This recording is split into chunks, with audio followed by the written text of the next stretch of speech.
চিকেনের এই রেসিপিটা এইভাবে রান্না করলে এত বেশি ভালো হয় খেতে, আমার বাচ্চাদের খাবার কথা বলতেই হয় না। রান্না শেষ হওয়ার সাথে সাথে ওরাই বলবে আম্মু তাড়াতাড়ি ভাত দিয়ে দাও। ইভেন আমি নিজেও খেতে খুব পছন্দ করি। তাই তো ওদের খাওয়া শেষ করেই অল্প একটু ভাত নিয়ে বসে গেছি নিজে খাওয়ার জন্য। সাথে কয়েকটা কাঁচামরিচ আর অল্প একটু চিকেন নিয়ে ভাতটা মেখে কাঁচামরিচে কামড় দিতে দিতে খেতে এত বেশি মজার ছিল, অনেক অনেক মজার। তো যারা চিকেন খেতে পছন্দ করেন, বিশেষ করে ব্রয়লার চিকেন, তারা এইভাবে রেসিপিটা একদিন রান্না করে দেখতে পারেন। অনেক মজা করে তৃপ্তি নিয়ে খেতে পারবেন। তো প্রথমেই কি করতে হবে, চিকেনটাকে ধুয়ে নিয়ে একটু কালো গোলমরিচের গুঁড়া দিয়ে দিলাম, স্বাদ মতো লবণ, একটু লেবুর রস, সব দিয়ে মেখে এক সাইডে রেখে দিব। এইভাবে মাখানোর ফলে চিকেনটা একটু নরম হয়ে আসবে আর লেবু লবণটা ভেতরে টেনে নিবে, যেটা খেতে গেলে বোঝা যাবে যে অনেকটা বেশি ফ্লেভারফুল হয়েছে। তো এইটা ম্যারিনেশন হতে থাক। আর এইদিকে আমরা একটা মশলা তৈরি করব। শুকনো মরিচ, একটু জয়ত্রী, সামান্য এক টুকরা জায়ফল আর একটু আস্ত জিরা, একটু আস্ত ধনিয়া, সবকিছু ভেজে এক সাইডে রেখে দিব। যখন মচমচা হয়ে যাবে পাটায় বেটে গুঁড়া করে নেব।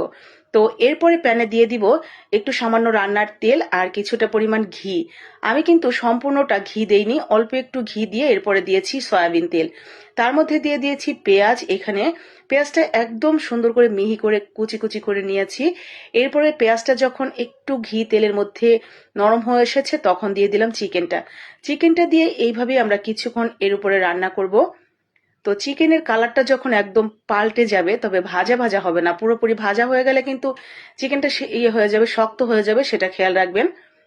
তো ঠিক এরকম যখন হবে, সামান্য একটু কালার ধরা ধরা শুরু হবে, ঠিক তখন এখানে মশলাপাতি অ্যাড করে দিতে হবে।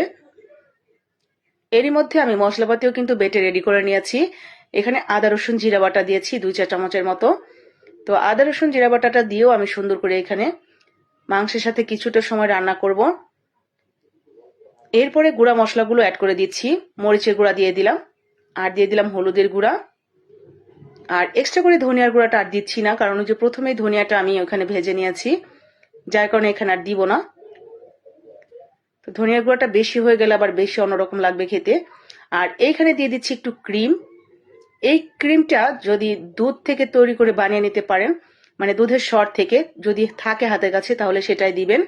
আর যদি না থাকে তাহলে 2 চা চামচের মতো গুঁড়া দুধ নিয়ে সেটা ঘন করে গুলিয়ে এখানে অ্যাড করে দিবেন। আর এখন দিয়ে দিলাম ওই যে প্রথমে যে মশলাগুলো ভেজে রাখলাম, সেই ভাজা মশলাটা গুঁড়া করে নিয়েছি সেইটা। ব্যাস, এইভাবে আমরা আরো কিছুক্ষণ রান্না করব। আমি আরেকটু স্পাইসি করার জন্য একটু চিলি ফ্লেক্স অ্যাড করে দিয়েছি। এই চিকেন রান্নাটাতে এক্সট্রা করে কোনো পানি ব্যবহার করতে হবে না। এইভাবেই আস্তে আস্তে তেলের উপরে রান্না করবেন, দেখবেন একটা সময় খুব সুন্দরভাবে রান্না হয়ে গেছে, চিকেনটাও সিদ্ধ হয়ে যাবে আর এত সুন্দর একটা কালার আসবে। একদম শেষের দিকে উপর থেকে আমি একটু ধনিয়া পাতা ছিটিয়ে নামিয়ে নিয়েছি। ব্যাস, এখন এটা আপনি যার সাথেই খাবেন এত বেশি মজা করে তৃপ্তি করে খেতে পারবেন। রুটি, পরোটা, গরম ভাত, এমনকি পোলাও, খিচুড়ি, সবকিছু দিয়েই অনেক অনেক মজা লাগে। বিশেষ করে এর ঝোলটা আর চিকেনটা এত বেশি নরম হয় আর এত বেশি ফ্লেভারফুল। তো রান্না করে দেখতে পারেন, মনে ধরলে একদম দেখা মাত্র যদি মনে হয় এটা বেশ লাগবে খেতে, তাহলে কিন্তু অবশ্যই বাসায় তৈরি করবেন। সেই সাথে লাইক কমেন্ট শেয়ার করে দিন, যাতে বাকিরাও দেখে বানিয়ে খেতে পারে।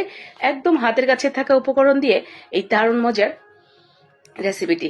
সবাই ভালো থাকেন, সুস্থ থাকেন। আজকের মতো এখানে বিদায় নিচ্ছি। কথা হচ্ছে পরবর্তী দারুণ একটা রেসিপির সাথে। আসসালামু আলাইকুম।